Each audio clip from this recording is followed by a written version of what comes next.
Care, clarity, coaching, commitment, and confidence. Here's the leadership conversations. How we coach and give feedback should be established upon hiring so it doesn't surprise anybody when you say, hey, let's do a coaching session.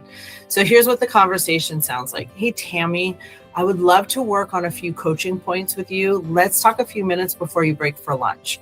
First, I want to remind you that coaching sessions are about your success. I care about you, and I know you're capable of more than what we're seeing right now. So I want to see what support that you might need from me.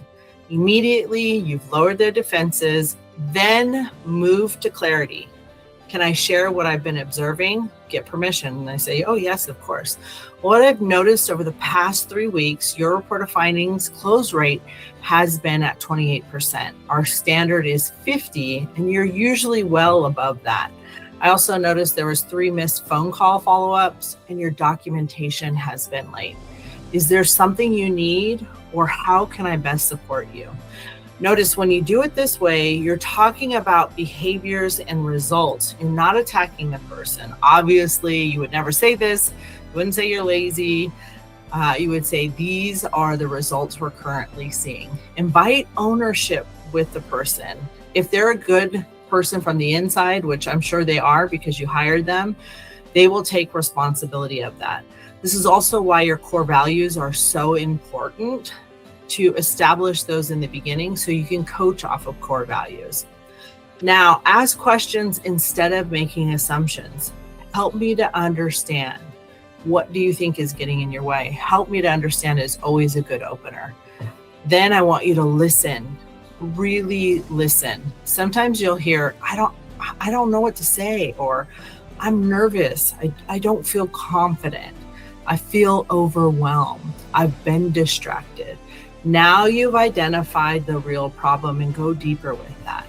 Coach the gap. Instead of solving everything for them, partner with them. Ask more questions, just like we teach you guys to do in consultations. So partner with them. Okay, if your confidence is the issue, let's work on confidence. If scripting is the issue, let's role play. If time management is the issue, let's build a better schedule. If you don't understand the process, let's train together, and make sure to ask what specifically they need, because when it comes from them, they own it. Then you guys can work on that together. What you're doing here is you're communicating. The expectation isn't changing, but I'm asking you to help figure it out, and you're not alone in this process. So we're going to do this together. Then gain commitment. Now I want you to ask a really important question. Knowing everything we've talked about, what are you committed to doing differently this week? Don't tell them, let them tell you. That's why I say when it comes from their mouth, that's ownership. And it begins when people hear themselves making the commitment. If you're talking at people and telling them what to do, the buy-in is going to be less. So then clarify it with them. Great. So you're committed to practicing your script for 20 minutes every morning and asking me to observe your next 3 report of findings. Is that correct? Now there's accountability. Express confidence. Never end with pressure. End with belief, showing them that you believe in them. I wouldn't spend this time with you if I didn't believe you could do this.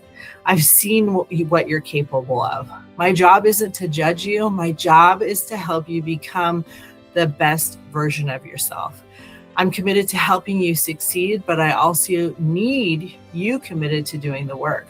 That changes everything. It becomes you're their accountability partner, and you're teaching them how to be personally responsible. Again, those are my core values. If they continue to make excuses, that's another story. This is where leaders often get stuck. You can compassionately interrupt the excuse cycle. I understand why that's been difficult, but help me to understand something different. Or I understand all the things that you say you can't do, but help me to understand what you can do.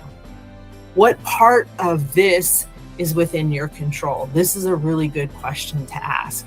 Now they're no longer focused on their circumstances.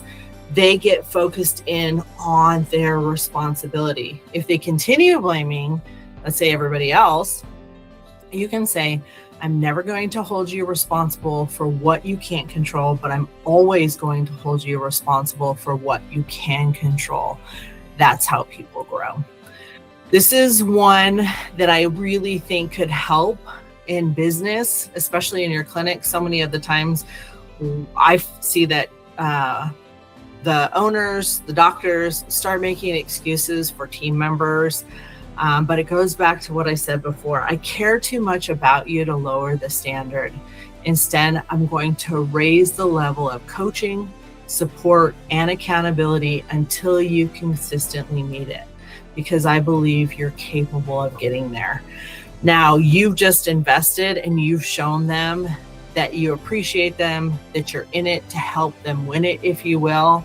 And if you're still getting excuses, then you know this person is not the right fit for your organization. So sometimes people will ask, hey, if they got stuff going on in their home life.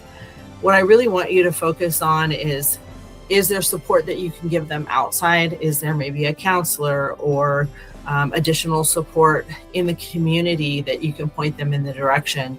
But also reminding your team that your office should be a sanctuary. It should be a place that they can come in and it's predictable, that you have systems in place, that you have scripting in place, that you have a team that they can rely on. So we do need to leave our personal stuff at the threshold of the business so that when they walk in the door, the office is a sanctuary. It's a place of peace for each team member. It's a place of peace for the patients that you serve.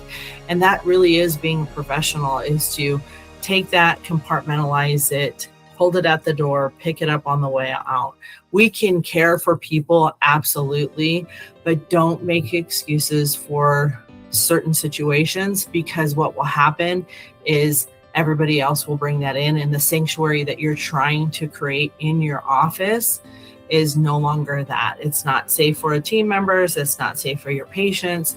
We really want to make sure we're setting the standard very high, that our level of service is great, so that when we go on stage, just like this is one that I use all the time. If you were to go see a Broadway play, do each one of those actors probably have something going on in their life? Absolutely. But are you going to see that on stage? No, you're not, because they're a professional. They know that when they walk from behind the curtain to on stage, everything else gets left there. That's being a professional. So care about people, get them the resources that they need outside of the office and maybe inside of the office as well, but separate bringing the personal stuff into the sanctuary that you've created. So again, if you're on the stage at Broadway, we're all going to go into our character to be able to create an experience for everybody else. So be blessed, be a blessing, and I'll see you next time.